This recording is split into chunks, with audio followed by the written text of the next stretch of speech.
তো আমার পম্পম দুটো টিপাটিপি করবে। ইস, আর একটু। ইস, ঝলে যাবে তো। কদু বানিয়ে ফেলবে নাকি? কদু হলে তো খেতে মজা। উফ, এবার তো ছাড়ো। সত্যি সত্যি ঝুলে যাচ্ছে জান। আচ্ছা, ছেড়ে দিচ্ছি। মুয়া। কাজটা কি ঠিক করলে সুবোজ? কেন? কি ভুল করেছি? তুমি আমি জোর করে বিয়ে করছো, আবার কিছুক্ষণ আগে অনুমতি না নিয়ে কিস করলে, আর বলছো কি ভুল করছি? কেন? আমি কি খুব অন্যায় করে ফেলেছি?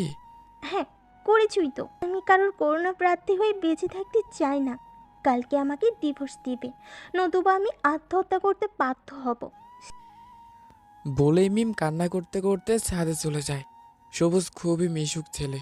যদিও সবুজ জন্মগত গরিব পরিবারেই, কিন্তু সবুজ ছোটবেলা হতেই বাবা মা ও বড় ভাইয়ের খুব আদরের বড় হয়েছে। তাই দরিদ্র পরিবারে জন্মগ্রহণ করেও অভাবের মুখ দেখে নাই। সবুজ খুব মেধাবী ছাত্র হওয়ার সুবিধার্থে ঢাকা কলেজে চান্স পায়। তাই খুব সহজেই কয়েকটা টিউশনি করিয়ে জীবন অতিবাহিত করতে থাকে। কিন্তু জীবনে খুব একা অনুভব করতে থাকে, কারণ গুটি কয় বন্ধু, তাও তারও সারা রাত গার্লফ্রেন্ড নিয়ে মেতে থাকে। তাই সবুজও গার্লফ্রেন্ড খুঁজতে থাকে, কিন্তু গার্লফ্রেন্ড তো ছেলের হাতে মোয়া না যে চাইলো আর পেয়ে গেল। তাই সবুজও চিন্তা করতে থাকে কিভাবে গার্লফ্রেন্ড পাওয়া যায়। অবশেষে পেয়েও যায় একটা উপায়ে। সবুজ চিন্তা করে কাল কলেজে যে প্রথম আসবে তার নাম দিয়ে ফেসবুক সার্চ দিব। যে মেয়ে প্রথম আসবে তার সাথে প্রেম করবে। এইসব ভাবতে ভাবতে সবুজ কখন যে ঘুমিয়ে যায় টেরই পায়নি। সবুজ পরদিন কলেজে যেতেই দেখে লামিম কলেজে আসছে। আর তখন সবুজও খেয়াল হয় তাদের কলেজে কোনো মেয়েই তো নেই। এতে সবুজ মন খারাপও হয়ে যায়, কিন্তু কিছুক্ষণের মধ্যেই আবার মন ভালো হয়ে যায়, কারণ লামিমের নামের মধ্যে মেয়ের নাম আছে, আর তা হলো মিম। কলেজ থেকে ফিরে সবুজ মিম নাম সার্চ দেয় এবং প্রথম পুল হাতে দাঁড়িয়ে থাকা একটা আইডিয়া আসে। সবুজ মেয়েটিকে ফ্রেন্ড রিকোয়েস্ট পাঠায়, কিন্তু না, মেয়েটি সবুজের রিকোয়েস্ট অ্যাকসেপ্ট করে না। অবশেষে সবুজ মেসেজ দেয় মিমকে, I love you. Sorry. First side of love. কি যা তা বলছেন? ব্লক করে দিব কিন্তু। দেন, তবুও ভালোবাসি। সিন, কিন্তু নো রিপ্লাই। এভাবে প্রত্যেক দিন সবুজ মেসেজ করতে থাকে, কিন্তু মিম সিন করলেও উত্তর দেয় না। অবশেষে 1 মাস পরে মিম টুকটাক কথা বলতে থাকে, কিন্তু মিম সবুজের প্রস্তাবে রাজি হয় না। কিন্তু সবুজের সাথে ফ্রেন্ডশিপ করতে রাজি হয়। কিন্তু সবুজ সুযোগ পেলেই মিমকে ভালোবাসার কথা বলতো, আর মিমের কাছে না বাক্য আরও একেবারে শুনতো। সবুজও কম কিসে, সে পাই মিমকে বলতো, আমি তোমাকে জোর করে হলেও বিয়ে করব। মিম কিছুই বলতো না, শুধু হাসতো। হয়তো মিমও সবুজকে পছন্দ করত। 4 বছর পর আজ মিম ও সবুজ দেখা করতে চলেছে। যদিও মিম সবুজের ছবি দেখেছে, কিন্তু আদনান মিমের ছবি দেখে নাই। সে সকাল থেকে সবুজ বসে আছে, কিন্তু মিমের আসার কোনো নামগন্ধই নেই। সবুজ মিমের ফোনে ফোন দিচ্ছে, কিন্তু ফোন যাচ্ছেই না।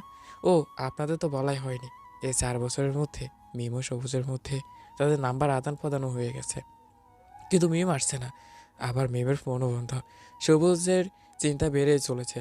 বিকালের দিকে সবুজের ফোনে ফোন আসে মিমের ফোন থেকে। সবুজ ফোন ধরতেই একটা লোক বলে উঠল, এই মেয়েটির কল লিস্টে আপনার আমার আছে, তাই আপনাকে বলছি এই মেয়েটিকে এসিড মারা হয়েছে। আপনি তাড়াতাড়ি ঢাকা মেডিকেলে কলেজে চলে আসুন। এই কথাটা শোনা মাত্র সবুজ তাড়াতাড়ি করে হাসপাতালে পৌঁছেও যায়। গিয়ে দেখে একটা মেয়ে বেডে শুয়ে আছে। দেখতে খুবই ফর্সা, কিন্তু মুখটি কালো। মেয়েটি অর্থাৎ মিমের এখনও জ্ঞান ফিরে নেয়। একটু পর ডাক্তারের কাছে গিয়ে সবুজ দাঁড়াতেই ডাক্তার সবুজকে জানায় মিমকে প্রথম অজ্ঞান করে রেপ করা হয়, তারপর মুখে অ্যাসিড মেরে ফেলে দেওয়া হয়। এই কথা শোনার পর সবুজ স্তব্ধ হয়ে যায় কিছুক্ষণের জন্য। সবুজ মিমের বাবাকে ফোন দেয়। মিমের বাবা মা এসে মিমকে দেখে চিৎকার করে কান্না করতে থাকে। তারপর তারা মিমের চিৎকারের জন্য মিমকে দেশের বাইরে পাঠায়, ও সরি, চিকিৎসা করার জন্য। চিকিৎসার পর মিম সুস্থ হয়ে দেশে ফিরে আসে, কিন্তু সবুজের সাথে আর তেমন কথাই বলে না, বরং সবুজকে খুব অ্যাভয়েড করতে শুরু করে। সবুজ মিমের কাছে কারণ জানতে চাইলে মিম পরিষ্কারভাবে সবুজকে জানায় সে আর সবুজকে ভালোই বাসে না। সবুজ মিমকে ফোন করলে মিম নানা রকম বাজে কথা শোনাতো, কিন্তু তবুও সবুজ মিমকে নিয়মিত ফোনই করত। এভাবে আরও 2 বছর চলে যায়। সবুজ একটা ভালো চাকরি পায়। সবুজ বাবা মাকে নিয়ে শহরে থাকতে শুরু করে। বাবা মা বিয়ের কথা বললে সবুজ মিমের কথা তাদের খুলে বলে। সবুজের বাবা মা সব শোনার পর তারাও রাজি হয়। তারপর দিন সবুজের বাবা মা মিমের পরিবারের কাছে বিয়ের প্রস্তাব নিয়ে যায়। মিমের বাবা মা রাজি হলেও মিম সবুজের বাবা মাকে খুব অপমান করে, বাড়ি থেকে বের করে দেয়।